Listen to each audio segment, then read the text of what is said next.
To Roundtable Decision. I'm your host, Wart Bergenoff. And for today's video, I was going to talk about the Democratic election status. But more importantly, who do I think is going to win the Democratic election or Democratic primary results as a whole and be the Democratic candidate going against Trump? So, as of now, we only have Iowa and New Hampshire as results.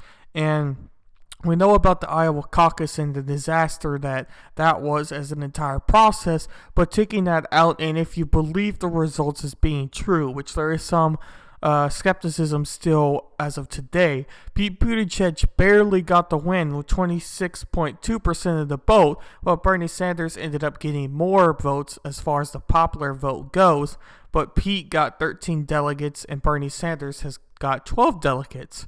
And with the New Hampshire primary at 98% reporting, Bernie is going to win with 25.7% of the vote, followed by Pete Buttigieg with 24.4% of the vote, Amy Klobuchar with 19.8%, Elizabeth Warren with 9.2%, and 8.4% for Joe Biden. But real quickly, just because if you're not aware of the situation, as if maybe you're living under a rock, you would almost have to be to not realize the fact. But Joe Biden at 8.4% and being fifth place, so to speak, is absolutely horrible for his campaign. And he has never really been too good at early stages of his campaigns before. And a lot of people have been talking about that maybe he would be strong in Super Tuesday when Texas and other larger states all get to vote at the same time rather than this one by one in the early stages, since he does seem to have the black vote, as you hear Joe Biden talk about quite often. And maybe this will help him out, but being fifth place and only not even winning any delegates for the New Hampshire primary is extremely worrisome for Joe Biden's campaign as a whole, and therefore I don't really think that Joe Biden is going to end up winning.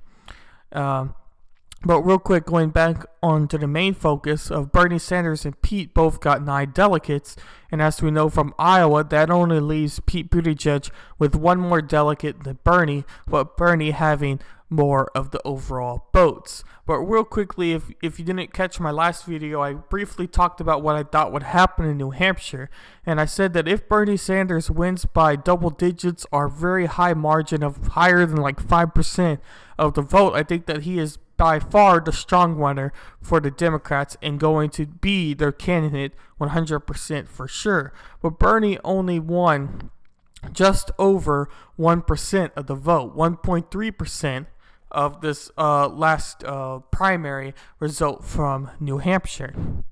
Therefore, I don't think that Bernie Sanders is the clear runaway of this next debate, or of this next election. Therefore, I don't think that he is going to be the candidate 100% for sure. But I do think, and I'll explain myself a little bit more throughout these next couple minutes of the video, I do think that Bernie is going to end up winning the election. So the next two are North Carolina and Nevada, with Nevada being first and followed by North Carolina.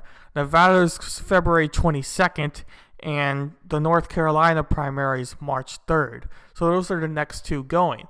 And a lot of talk about North Carolina was about the black voters, because this is where, as I've said before, that Joe Biden could make his status quo and go up in his campaign and maybe not be as dead as we think he is. But he would really have to have a very strong showing. So that leads me to the main part, or at least the part I wanted to talk about as a whole for the video. 538 does a very good job with their analysis of polls and commentary about the overall election. And based off of memory, and I could be wrong, but it doesn't. Based off of memory, I think that during the last presidential election, they were the most accurate about Trump. Now, nobody was accurate because nobody really thought that Trump would win.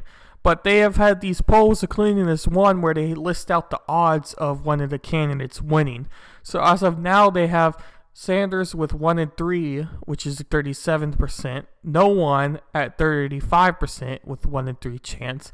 Biden in 1 in 6 in chance, 17%, Buttigieg with 1 in 25% chance, and Bloomberg at 1 in 30, Warren at 1 in 40, and all others 1 in 100. So that kind of briefly explains what's been happening. And if you look at the trends on 538, or really any other pollings from that matter, as another YouTuber who I'll link his video in my description has really gone in detail about these polls and talks about them quite often, and has kind of been predicting these primaries, has seen a soaring high for Bernie Sanders throughout all polls. So I do think that Sanders is most likely going to be the candidate, as I've said.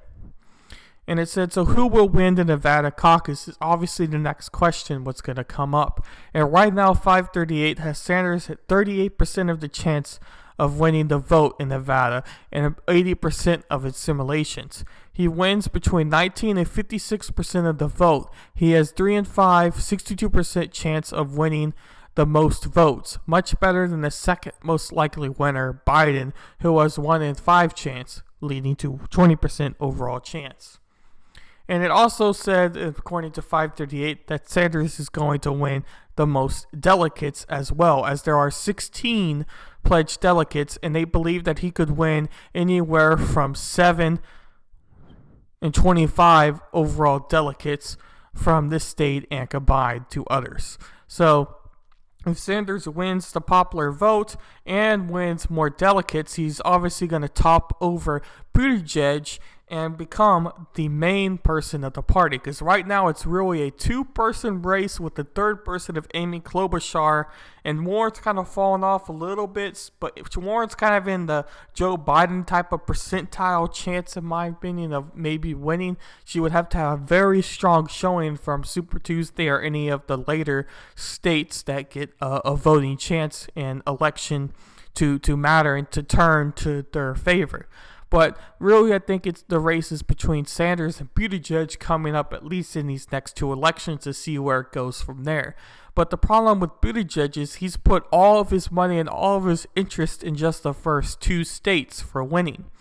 And he hasn't put very much of his campaign's attention on Nevada or North Carolina. And that is going to become a very interesting thing to watch, because I think that Sanders is going to have more of the wide appeal than Buttigieg, therefore is going to win the vote. And if he wins more delegates, as I said before, he'll become the clear frontrunner. And Buttigieg could suffer really strongly if he doesn't get the black support, especially with North Carolina and maybe even Nevada as a whole. And we know that Amy Klobuchar has invested a ton of amount of her money, and she has the least amount of campaign money compared to the main runners of the debate stage into Nevada, because she really wants to use the momentum of winning third place, which was rather strong showing, which I think was largely based because of her debate performance.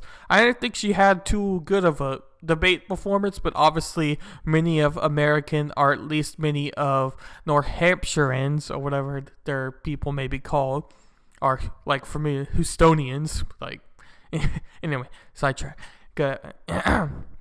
I think that